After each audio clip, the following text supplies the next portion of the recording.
Nerede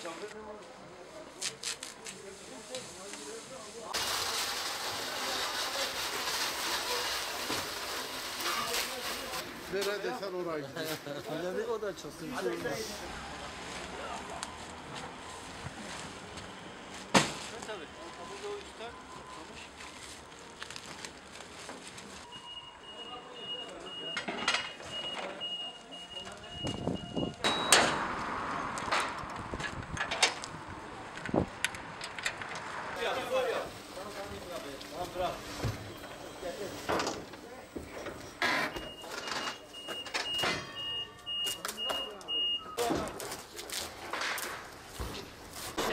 Yapın say. Abi bak.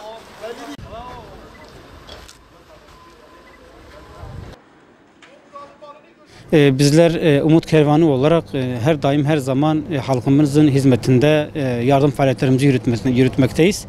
Bugün de burada oluşumuzun sebebi malumunuz olduğu üzere Suriye'de iç savaştan kaçıp özellikle İdlib'deki son yaşanan olaylardan sonra mülteci durumuna geçip Türkiye'nin sınırına sığınan ve insanlık dramı, insanlıkla yaşam mücadelesi vermekte olan insanlar için faaliyetlerimizi yürüttük bu ara. Bugün inşallah bir yardım tırımızı göndereceğiz. Umut Kervanı olarak Türkiye'den bu 3. yardım tırımızı İdlib'deki yaşanan insanlık dramının son bulunması için en azından bir faydamızın dokunması hasebiyle 3. yardım tırımızı yola çıkaracağız inşallah.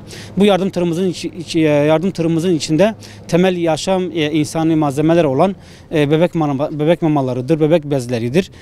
Temel gıda maddeleri olan pirinç, mercimek, makarna, şeker, yağ vesaire olan malzemelerdir. Bunun içinde giyim malzemelerimiz de mevcuttur. Özellikle bu kışın şartlarında, zor şartlarında o kamplarda yaşam mücadelesi veren o insanlar için bir mont olsun, bir bot olsun, bunlar için hayırseverlerimizin göndermiş oldukları bir tır dolu malzemeleri burada hazırlayıp inşallah bugün yola çıkaracağız.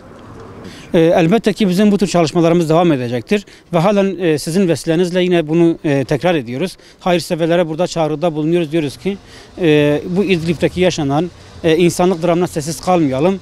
Herkes gücü nispetince bir şeyler yapmaya gayret sarf etsin. En ufak bir şey dahi bizim için önemlidir. Damlaya damlaya göl olur misaliyle biz bu işe el birliğiyle atalım. Hazreti Resulullah Aleyhisselatü Vesselam'ın hadisini de hiçbir zaman unutmayalım. Bir hurma tanesiyle dahi olsa kendinizi ateşten koruyunuz sadakası ve insanların sadakası vermesi gerektiğine kanaat ediyoruz. Yani bu hadise istinaden kendimiz elimizden ne geliyorsa en ufak bir şey dahi olsa esirgemeyelim.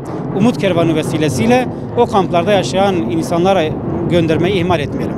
Ayrıca bu konuda emeği geçen bütün üye ve gönüllerimize ve hususen bize yardımlarını esirgemeyen hayırseverlere teşekkür ediyoruz. Rabbim onlardan razı olsun inşallah.